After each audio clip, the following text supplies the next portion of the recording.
Assembly ಎಂಬುದು ಕುಟುಂಬದ ರೀತಿ. ಒಳಗಡೆಯಾದ ವಿಚಾರದ ಬಗ್ಗೆ ಹೊರಗಡೆ ಮಾತನಾಡಲು ಬಯಸುವುದಿಲ್ಲ. ಹಾಗಿದ್ರೂ ಕರಾವಳಿ ಜಿಲ್ಲೆಗೆ ವಿಶೇಷ ಗೌರವ ಇದೆ. ಇಲ್ಲಿನ ಶಾಸಕರು ಸೌಜನ್ಯ, ಸರಳ, ಸಜ್ಜನಿಕೆ ಅವರು ಎಂಬ ಗೌರವ ಹಿಂದಿನಿಂದಲೂ ಕೂಡ ಇದ್ದು ಅದನ್ನು ಉಳಿಸಬೇಕಾಗಿದೆ ಎಂದು ಸ್ಪೀಕರ್ ಯುಟಿ ಖಾದರ್ ತಿಳಿಸಿದ್ದಾರೆ.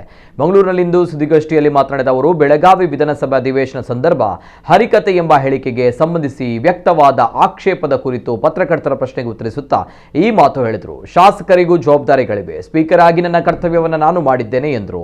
16ನೇ ವಿಧಾನಸಭೆಯ 8ನೇ ಅಧಿವೇಶನದ 10 ದಿನಗಳಲ್ಲಿ ಸುಮಾರು 57 ಗಂಟೆ 35 ನಿಮಿಷಗಳ ಕಾಲ ಕಾರ್ಯಕಲಾಪ ನಡೆಸಲಾಗಿದೆ. ಧನವಿಯೋಗ ವಿಧೇಯಕ ಸೇರಿದಂತೆ ಒಟ್ಟು 22 ವಿಧೇಯಕಗಳನ್ನು ಮಂಡಿಸಿ 2025ನೇ ಸಾಲಿನ ಭೂ ಕಂದಾಯ ಸೇರಿ 23 ವಿಧೇಯಕಗಳನ್ನು ಪರ್ಯಾಲೋಚಿಸಿ ಅಂಗೀಕರಿಸಲಾಗಿದೆ ಎಂದು ಅವರು ತಿಳಿಸಿದರು. ಒಂದು ಅಸೆಂಬ್ಲಿ ಒಂದು ಕುಟುಂಬದ ರೀತಿಯಲ್ಲಿ ಇರುವಂಥದ್ದು.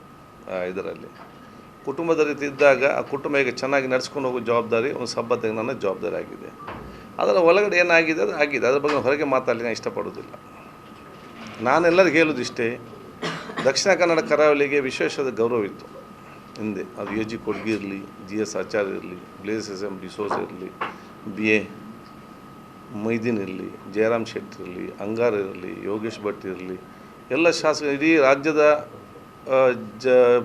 ಬೇರೆ ಶಾಸಕರೆಲ್ಲರೂ ಕೂಡ ಅದಕ್ಕೆ ಒಂದು ಮನೋರಮ ಮಧ್ವರಾಜರು ಇರಲಿ, ಪ್ರತಾಪ್ ಚಂದ್ರ ಶೆಟ್ಟರ್ ಇರಲಿ, ಬೇರೆ ರಾಜ್ಯದ ಎಲ್ಲರೂ ಕೂಡ ಒಂದು ಗೌರವಪೂರಿತವಾದಂಥ ಅತ್ಯುತ್ತಮವಾದ ಒಂದು ಸೌಜನ್ಯದ, ಸಜ್ಜನಿಕೆಯ, ಸರಳತೆಯ ಶಾಸಕರೆಂಬ ವಿಶೇಷ ಗೌರವ ಕರಾವಳಿಯವರಿಗಿದೆ ಇತ್ತು.